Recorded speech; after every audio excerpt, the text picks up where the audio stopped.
Good day, good people. It's David Johns, and I'm here with another edition of Three Things. First up, in case you missed it, and I'm not sure how you could have, a new Texas law bans abortion after a physician detects a fetal heartbeat, which is typically around 6 weeks into a pregnancy.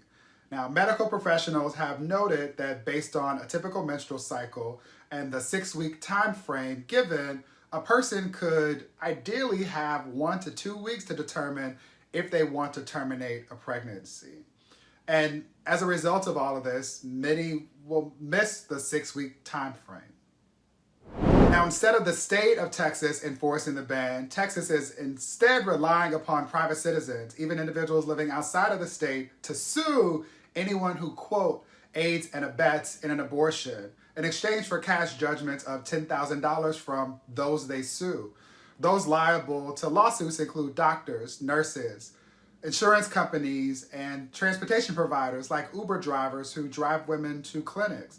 Now, this sounds to me like a disaster waiting to happen, especially in a country where privileged people are already advantaged legally.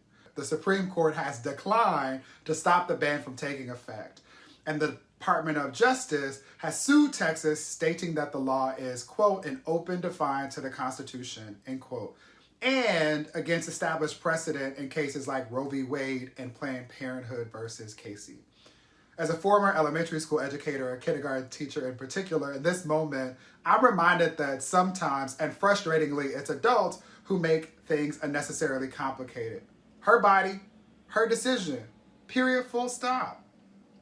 In case you're unclear, this law puts women in Texas at risk, and if the law stands, it could establish a dangerous precedent that would put women across the nation at risk.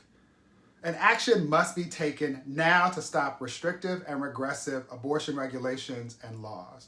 The House and the Senate at every level should pass the Women's Health Production Act, which would protect the right to safe and legal abortion, while also making it difficult, if possible at all, to pass these restrictive laws, making it difficult to access reproductive health services. I encourage everyone to contact your local representative and your senator and ask them to support this act, remembering that they work for you. Second, John M. Wallace, a Missouri teacher, resigned after administrators told him, really forced him, to remove the pride flag hanging in his classroom. Wallace put up the flag along with a sign that read, "In this classroom, everyone is welcome." How about that?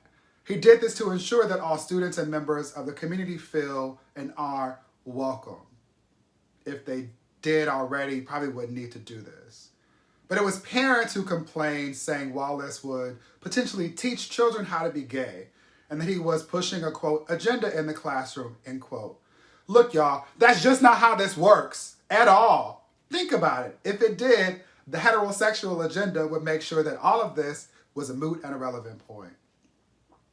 Now, Wallace has resigned after having been, in my opinion, coerced into signing a letter stating that he would adhere to existing no promo homo laws, which makes all of this illegal and a fireable offense. And he since filed a complaint with the Department of Education's Office of Civil Rights.